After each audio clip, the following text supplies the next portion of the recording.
Muy buenas, hoy vamos a meternos de lleno en las ideas de un libro que de verdad cambia la perspectiva sobre algo tan aparentemente básico como es leer. Hablo de la importancia de leer y el proceso de liberación, del genial pedagogo Paulo Freire. Venga, vamos a empezar con una pregunta que a primera vista parece sencillísima, pero que en el fondo esconde una idea brutal. A ver, ¿qué es leer para nosotros? ¿Es simplemente juntar letras, reconocer sonidos? Pues para Paulo Freire la cosa iba mucho, pero mucho más allá. Él lo tenía clarísimo. Hay una conexión total, inseparable, entre leer las palabras de un libro y leer la realidad que te rodea. Es más, decía que es imposible hacerlo primero sin antes haber aprendido a hacer el segundo. Vale, y para que esto no se quede solo en una idea abstracta, vamos a ver cómo se lleva a la práctica. Y para eso nos vamos a ir a un lugar muy concreto donde este pensamiento no solo se aplicó, sino que ayudó literalmente a construir una nación. Nos vamos a Santo Tomé y Príncipe.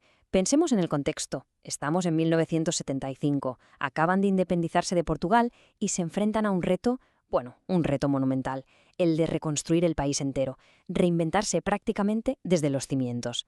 Y claro, en una situación así, aprender a leer y a escribir, ojo, no era un simple capricho o una habilidad más. ¿Qué va?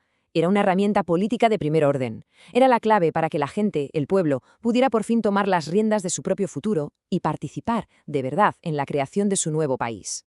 Entonces, ¿cómo se ponía en marcha este método? Pues aquí viene lo más interesante. No se empezaba con cartillas ni con libros de texto. No.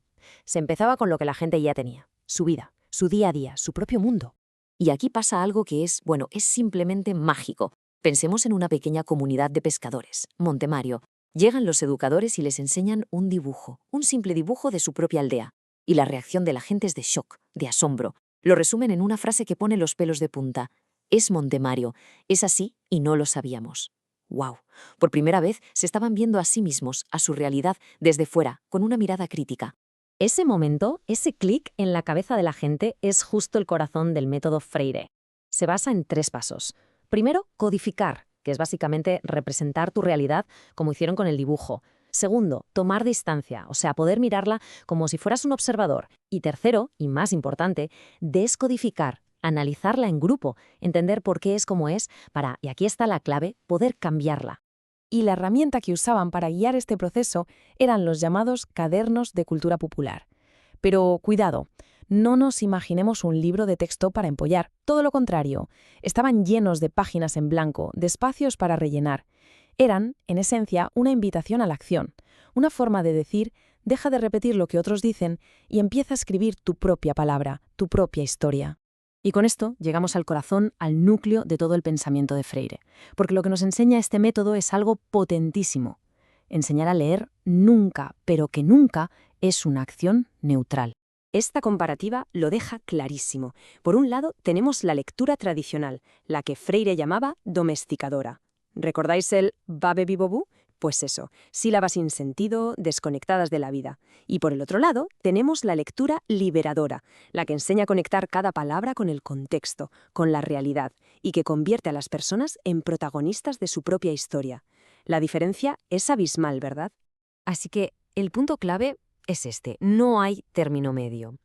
Para Freire, cualquier material educativo, cualquier acto de enseñar, tiene una intención política. O está diseñado para domesticar, para que la gente acepte las cosas como son, o está diseñado para liberar, para despertar esa conciencia crítica y que la gente participe y transforme. No hay más. Llegados a este punto, la pregunta es evidente. ¿Qué pasa cuando la gente aprende por fin a decir su propia palabra? ¿Qué poder se libera? Bueno, pues esa es la gran conclusión de toda la obra de Freire. Vamos a resumirlo. La gran idea de Freire es que leer de verdad no es solo juntar letras. Leer es entender el mundo de forma crítica. La alfabetización, por tanto, es un camino hacia la libertad. Es lo que permite que una persona pase de ser un simple objeto de la historia, alguien a quien le pasan cosas, a ser un sujeto, alguien que hace que las cosas pasen. Y de hecho, hay una frase suya que lo clava, que lo resume todo a la perfección.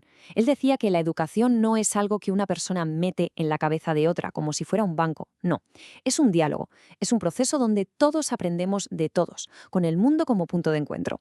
Y todo esto nos deja con una última reflexión, que a mí me parece potentísima. Si hemos quedado en que leer es comprender el mundo de forma crítica, entonces, ¿qué es escribir? Pues ese siguiente paso, ¿no? Es el acto de transformarlo. Si todas estas ideas han resultado interesantes, si han removido algo por dentro, la recomendación es clara. Hay que ir al libro. De verdad, la importancia de leer y el proceso de liberación de Paulo Freire es una de esas lecturas que no dejan indiferente, una de las que cambian, aunque sea un poquito, la forma de ver el mundo.